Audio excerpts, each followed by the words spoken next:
آزاد digital کی نئی series آزاد سوچ کے ساتھ میں ہوں طیب بلوچ اور میرے ساتھ ہیں حسنات ملک۔ پہلے چونکہ یہ پروگرام جو ہے وہ آپ کے ہر دل عزیز ہوسٹ عمران وسیم کیا کرتے تھے، تو وہ جو ہے ان کی عدم موجودگی کی وجہ سے آج یہ ہوسٹ کی ذمہ داریاں جو ہے وہ مجھے ادا کرنی پڑ رہی ہیں۔ تو آج ہم حسنات ملک صاحب کے ساتھ جو ہے وہ ڈسکس کریں گے کہ سویلینز کے ملٹری ٹرائل سے متعلق مقدمہ جو سپریم کورٹ میں زیر سماعت ہے اس میں کیا اپڈیٹس ہیں، اور اس کے ساتھ ساتھ جو ہے وہ قیدیوں کو کیا سہولیات میسر ہیں جن کو جو مجرمان جو ہے جن کو ملٹری کورٹس نے سزائیں دیں اور ان کو عام جیلوں میں منتقل کیا گیا، اس حوالے سے بہت زیادہ پروپیگنڈا بھی جو ہے وہ کیا گیا تھا۔ اور اس کے ساتھ ساتھ جو مذاکرات چل رہے ہیں حکمران اتحاد کے ساتھ اور تحریک انصاف کے آپس میں، اس میں کیوں تعطل جو ہے وہ پیدا ہو رہا ہے، تو اس حوالے سے جو ہے وہ ہم ڈسکس کریں گے حسنات صاحب کے ساتھ۔ حسنات صاحب شکریہ آپ نے ہمیں جوائن کیا۔ تو سب سے اہم ایشو تو آپ کے سامنے ہے کہ ثانیہ 9 مئی کے جو ملزمان ہیں ان کے ملٹری ٹرائل سے متعلق کہ کیا آیا ان کا ملٹری ٹرائل ہو سکتا ہے نہیں ہو سکتا۔ سپریم کورٹ میں یہ معاملہ بڑے عرصے سے زیر سماعت ہے، تو اب کانسٹیٹیوشنل بینچ جو ہے وہ یکے بعد دیگرے سماعتیں کر کے اس کو کنکلیوڈ کرنا کی کوشش میں ہے۔ تو آپ کو جو آج تو بہت زیادہ ججز کی جانب سے سوالات کی بچھاڑ کی گئی وزارت دفاع کے جو وکیل ہیں خواجہ حارث ان پر، تو آپ اس معاملے کو کیسے دیکھ رہے ہیں اور یہ آپ کو کس سمت جاتا ہوا نظر آ رہا ہے؟ بہت شکریہ بلوچ صاحب۔ دیکھیں آج تو حکومتی کیس جو ہے وہ کافی ڈیمیج ہوا ہے، اور ڈیمیج کیا ہے جسٹس حسن اظہر رضوی صاحب۔ اچھا، وہ جب سردیوں کی چھٹیاں ججز کی ختم ہوئیں تو یہ آج تیسری سماعت ہے، 2 سماعتوں میں وہ بالکل نہیں بولے۔ بالکل۔ اور کل کی ریڈنگ حکومتی لیگل ٹیم کی یہ تھی کہ 2-5 سے فیصلہ ہمارے حق میں ہوگا، ٹرائل انڈورس ہو جائیں گے۔ صحیح ہے۔ لیکن آج یکسر ایک مختلف پکچر ہمیں نظر آئی، اور جسٹس حسن رضوی نے 2-3 بڑے امپورٹنٹ سوالات اٹھائے۔ ایک انہوں نے کہا جی کہ اس سے زیادہ سنگین واقعات ہوئی ہیں، طیارہ سازش کی، آپ کو پتہ ہے کہ جو پرویز مشرف کا طیارہ واپس کہیں موڑا گیا، جو بھی نواز شریف کے خلاف جو کچھ انہوں نے کہا وہ کیس کیوں نہیں ملٹری کورٹ میں چلایا گیا۔ اس کے علاوہ ایئر فورس بیس پہ حملہ ہوا، اور انہوں نے کئی ایسے کیس، انہوں نے کہا جی وہ ملٹری کورٹ میں کیوں نہیں چلایا گیا، یہ کیس کیوں چل رہا ہے۔ دوسرا ان کا یہ تھا کہ جو مجسٹریٹ نے ان جو 103 لوگوں کی کسٹڈی ہینڈ اوور کی ملٹریز کو، صحیح ہے، تو ملٹری اتھارٹیز کو جو ہینڈ اوور کی وہاں وہ مجسٹریٹ کو اسپیکنگ آرڈر پاس کرنا تھا، وہ کہاں ہے؟ صحیح۔ یہی بات جیسے نعیم اختر افغان نے کہا کہ جی وہ کیوں نہیں ہے، وہ اس کا معاملہ یعنی وہ جیسے جمال مندوخیل جو ہیں انہوں نے یہ کہا کہ جی یہی لوگ ATC میں رہا ہو جائیں گے، بری ہو جائیں گے، ملٹری کورٹ میں ان کو سزائیں ہو جاتی ہیں۔ جسٹس اب یہ جو چیزیں ہیں اس سے لگ رہا ہے کہ جو ججز کے نماز ہیں اس سے 9 مئی کے جو ملزمان کے ٹرائل ہیں اس پہ وہ مطمئن نہیں ہیں۔ اور آج انہوں نے جو سوالات اٹھائے ہیں وہ یہی ہے، یہ وہ سوال ہے کہ مجسٹریٹ کا آرڈر، کیونکہ مجسٹریٹ کا آرڈر ویسے اس میں PTI کی بھی نہلی بنتی ہے کہ مجسٹریٹ آرڈر پاس کرتا ہے کہ جی اسپیکنگ کے جی یہ میں ان کو کسٹڈی میں دے رہا ہوں، صحیح ہے، وہ اپیلیبل ہے۔ وہ کیا اپیل ہوئی ہائی کورٹ میں نہیں ہوئی، اور کیا وجہ ہے؟ یہی بات ہے کہ جی یہ جو درجنوں کی تعداد میں وکیل ہیں یہ PTI کے، ان کو نہیں چاہیے تھا کہ اس معاملے کو وہاں بھی ایجیٹیٹ کرتے، ہائی کورٹ تک لے کے جاتے، سپریم کورٹ تک لے کے جاتے۔ 184(3) میں پٹیشن تو آ گئی، وہاں جواد خواجہ صاحب بھی آ گئے، چودھری اعتزاز احسن بھی آ گئے، لیکن یہی چیز آپ نے دیکھی کہ 13 جنوری کا فیصلہ ہے بلے والا، اس میں بھی جب سلمان اکرم راجہ صاحب نے کہا کہ جی میں آزاد نہیں ہوں، میں PTI کا ممبر ہوں، مجھے یہ شمار کیا جائے کہ میں PTI کا کینڈیڈیٹ ہوں، الیکشن کمیشن آرڈر پاس کرتا ہے، اس آرڈر کو چیلنج یہاں سپریم کورٹ میں ہوتا ہے وہ آرڈر، اور رجسٹرار آفس آبجیکشن لگاتا ہے، وہ اس معاملے کو بھی پرسیو نہیں کیا جاتا۔ تو یہ یہاں کچھ ہیں معاملات۔ تو خیر جو ملٹری کورٹ کے کیس میں آج جو ججز کے سوالات ہیں اس سے کیس کافی ڈیمیج ہوا ہے۔ اب دیکھ رہے ہیں کہ جو ڈیو پروسیس، فیئرنیس کے تقاضے اور جو پروسیجر سارا پورا کیا ہوا ہے یا نہیں، یہ اب خواجہ حارث صاحب کے جو سوالات آج کیے گئے ہیں اس کا جواب دینا ہے۔ تو یہ ایک پہلو ہے۔ دوسرا جو معاملہ ہے وہ ہے جیسے محمد علی مظہر کا سوال، وہ یہ ہے کہ جی کیا اب کلبھوشن کا ٹرائل ہو سکتا ہے یا نہیں۔ جو قانون جو آرمی ایکٹ کی سیکشن اڑا دی گئی ہے 21D اس کے بعد تو اس کا یہ کہا گیا کہ نہیں جی وہ نہیں آپ ٹرائل جو ہے وہ نہیں ہو سکتا. تو اس سے بظاہر مجھے یہ لگ رہا ہے کہ عدالت کا مائنڈ یہ لگ رہا ہے کہ جو یحییٰ افریدی صاحب کا نوٹ ہے بالکل وہ یہ ہے کہ ان ملزمان کے ٹرائل تو ملٹری کورٹ میں نہیں, ان کی جوریسڈکشن میں نہیں آ سکتے, لیکن جو قانون ہے کہ سویلین کا ملٹری کورٹ میں ٹرائل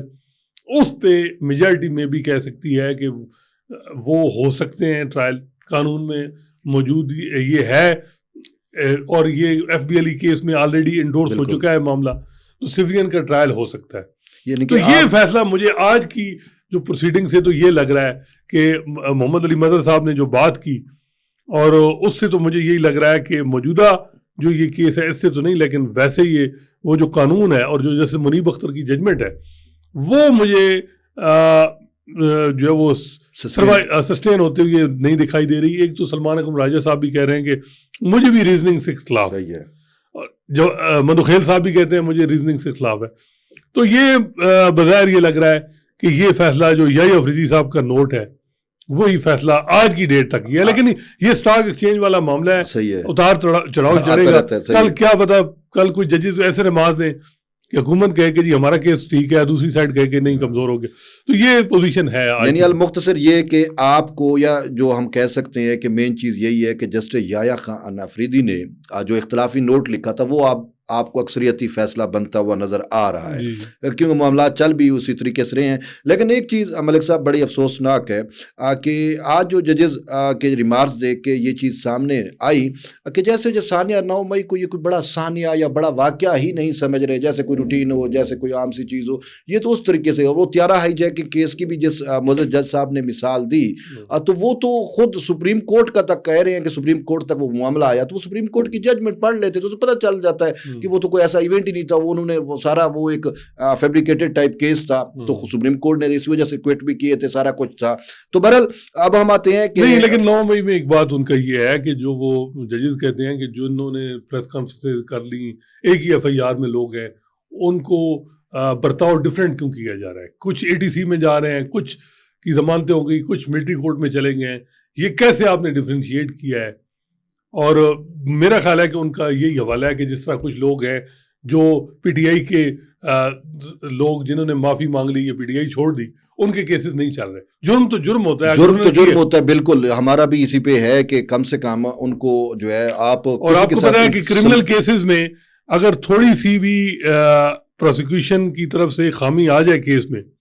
اومیشن آ جائے, اس کا فائدہ اکیوز کو ہوتا ہے ہمیشہ. یہ ٹرائل جو ہے اس میں عموماً ہم دیکھتے ہیں مرڈر کیسز میں بالکل 2 قتل بھی ہو جاتے ہیں, الزامات ہوتے ہیں, بندے پھر بھی بری ہو جاتے ہیں بالکل, اور ایکوٹل ہو جاتی ہے. وجہ یہ ہے کہ FIR میں کچھ ایسے لکوناز ہوتے ہیں. تو یہ بظاہر لگ رہا ہے کہ جو پروسیس ہے اس میں کچھ ایسی چیزیں ہیں جو ان ملزمان کو فائدہ ہوگا. لیکن افسوسناک یہ ہے کہ اس مہذب دنیا کے اندر ہم پوری دنیا کے ورلڈ کی مثال اٹھا کے دیکھیں, کہیں پہ بھی ایسا واقعہ رونما نہیں ہوا کہ ملٹری انسٹالیشن کے اوپر جو ہے اس کے شہریوں نے جا کے اس طریقے سے وہ کیے ہوں. تو بہرحال اب دیکھتے ہیں کہ یہ معاملہ تو خود اب سپریم کورٹ ہی اس کا تعین کرے گی. لیکن اس کے ساتھ ساتھ ایک چیز اور اہم ہے, میں آپ کو اپڈیٹ دے دیتا ہوں, وہ یہ ہے کہ قیدیوں کی سہولیات جو ہیں, جو ملٹری ٹرائل سے متعلق جن کو سزائیں ہوئیں اور ان کو جو ہے جیلوں میں منتقل, اس حوالے سے تحریک انصاف کی جانب سے بڑا پروپیگنڈا کیا گیا, جی ڈیتھ سیل میں رکھا گیا, یہ ہے. لیکن پنجاب حکومت کی رپورٹس نے جو ہے وہ تو سارا ان کی جو جھوٹ تھا, پروپیگنڈا تھا, اس کو جو ہے وہ اس کی نفی کی ہے اور کہا ہے کہ نہیں,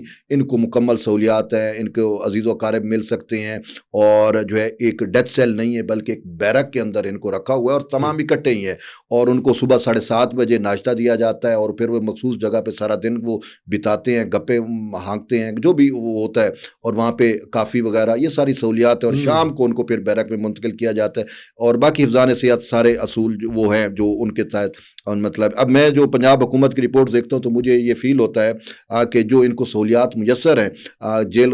کے اندر, وہ تو ہم جب سوچتے تھے کہ شاید ایسا نہیں ہوتا ہوگا, لیکن رپورٹ دیکھ کے تو ایسے پتہ چلتا ہے جیسے وہ لاس ویگاس کی ہی جیل میں بیٹھے ہوں. لیکن ہاں چلیں وہ اب اچھا دیکھتے ہیں کہ کیا دوسری طرف سے کیا جواب آتا ہے. تو اس حوالے اچھا دوسری آپ کے پاس ایک بڑی امپورٹنٹ خبر ہے، اور وہ پہلے بھی آپ نے خبر اسی آزاد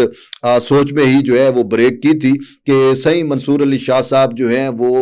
جو ہے ہاں انہوں نے مطلب معذرت کر لی ایڈمن جج سے، تو اب جسٹس جمال خان جو ہے ان کو ایڈمن جج لگا دیا گیا ہے۔ تو اندر کی کہانی آپ کے پاس کیا انفارمیشن ہے کہ سنا ہے کچھ ججز نے پہلے انکار کیا اس کے بعد جمال خان صاحب بنے ہیں؟ جی کیونکہ منصور علی شاہ صاحب کے پاس فائلیں گئیں تو انہوں نے معذرت کر لی کہ جی میں نہیں یہ ذمہ داری لے سکتا۔ صحیح ہے۔ تو معاملہ پھر یحییٰ افریدی صاحب کے پاس آیا، یحییٰ افریدی صاحب نے پھر معاملہ بھیجا جیسے منیب اختر، صحیح ہے، کہ آپ بن جائیں ایڈمن جائیں، تو انہوں نے بھی معذرت کر لی، انکار کر دیا کہ نہیں میں نہیں۔ صحیح ہے۔ اس کے بعد جو ہے وہ امین الدین خان صاحب تھے۔ امین الدین خان صاحب کیونکہ آئینی بینچ کے سربراہ ہے تو ان کے لیے اب یہ ہے کہ یہ بڑا مشکل ہے کہ بھئی یہ کام ادھر بھی کریں، یعنی اور وہ ایڈمن جج کی بھی بڑی ذمہ داری ہیں، تو ادھر سے بھی کہا گیا کہ نہیں۔ تو پھر جسٹس جمال مندوخیل نے یہ ذمہ داری لی ہے ایڈمن جج کے طور پہ۔ تو ویسے بھی آپ کو پتہ ہے طیب کہ سپریم کورٹ میں جو اس وقت ایڈمنسٹریشن آئی ہے، جی یحییٰ افریدی صاحب نے اپنے صوبے سے جو لائے ہیں وہ بھی اس پہ بڑے سوالات اٹھ رہے ہیں۔ بالکل، مطلب سپریم کورٹ کا رشتار نہیں، اس کے علاوہ دیکھیں نا کہ امیر رانی صاحب امیر رانی کی مسلم ججمنٹ ہے 65 سال سے یہی زیادہ ہے، کیا کوئی جو آفیشیل ریٹائرڈ جس کی ایج 65 سے اوپر ہو تو وہ دوبارہ کسی عہدے پہ رہ سکتا ہے؟ دوسرا یہ ہے کہ ڈی جی ایڈمن کی رپورٹ ہے کہ اس کا نوٹیفیکیشن بھی ابھی تک پبلک نہیں ہو رہا، 19ویں گریڈ کے بندے کو آپ نے 21ویں گریڈ میں یعنی اس سے کروا رہے ہیں کام، اور ڈی جی ایڈمن نہیں ڈی جی پلاننگ نیا ایک عہدہ کریٹ کی گئی، پھر جوڈیشل کمیشن کا سیکرٹری بنا ہے، لیکن سیکرٹری کا فائدہ یہ ہوا ہے کہ اب جوڈیشل کمیشن کے جو نامنی آئے ہیں جج، ان کی کسی نے اگر کوئی اپنی ڈگری کی کاپی نہیں دی یا شناختی کارڈ کی کاپی نہیں دی، وہ ایک ایک چیز کو پوائنٹ آؤٹ کر رہے ہیں۔ یہ ویسے اچھی بات ہے، سیکرٹری ہے۔ تو اب یہ ہے کہ وہ جو یہ اپوائنٹمنٹ ہوئی ہیں اس حوالے سے یہ خبر آ رہی ہے کہ جی جو یحییٰ افریدی صاحب کے قریبی لوگ ہیں وہ کہتے ہیں جی میں نے مشاورت کر کے یہ صحیح کیا۔ بالکل، اور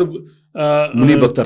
صاحب صحیح ہے۔ اب اس پہ میرا خیال ہے کہ منصور علی شاہ صاحب کو بھی اپنی پوزیشن واضح کرنی چاہیے کہ کیا قانون کے مطابق یہ چیزیں رکھ سکتے ہیں، یا یہ یحییٰ افریدی صاحب کے جو قریبی لوگ ہیں وہ تو کہتے ہیں وہ تو ذمہ داری انہوں نے منصور علی شاہ اور منیب اختر صاحب پہ ڈال دی، ان سے بھی مشاورت ہوئی۔ بالکل، یہ بات مجھ تک بھی پہنچی ہے کہ جب اس چیز کو ہائی لائٹ کیا گیا کہ ان کی اپنی انیتا تراب و امیر ہانی مسلم و سپریم کورٹ کی متعدد ججمنٹس کی خلاف ورزی ہے رجسٹرار کی اپوائنٹمنٹ، تو اس کے اوپر انہوں نے کہا کہ یہ ہماری 3 رکنی کمیٹی تھی جس میں دونوں سینئر ججز تھے، دونوں نے رائے دی، انہوں نے کہا کہ نہیں یہ بالکل آئین اور قانون کے مطابق ایسا کوئی نہیں ہے کہ آپ اس کی غیر آئینی جو ہے وہ کوئی اپوائنٹمنٹ کر رہے ہیں۔ تو بہرحال پروگرام کا ٹائم ختم ہونے لگا ہے کہ آخری ملک صاحب آپ سے کمنٹ میں چاہوں گا کہ عرفان صدیقی صاحب کے بقول کہ یہ جو پی ٹی آئی اور حکومت کے مذاکرات ہو رہے ہیں، تو انہیں کہا پی ٹی آئی کی اس میں سنجیدگی نہیں ہے کہ ایک جو ہے وہ ان کا پارٹی رہنما کچھ بیان دیتا ہے اور دوسرا کچھ دیتا ہے، اور وہ سارا وہ ایک دوسرے سے شاید ڈرتے بھی ہیں کہ اگر میں نے آگے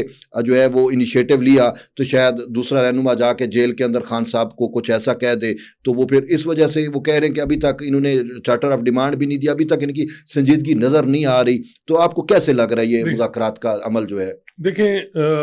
وہ تو کل کہا گیا نا کہ ہم ریٹرن دیں گے 2 لائنوں کا کہ جی ایک 26 نومبر اور 9 مئی کے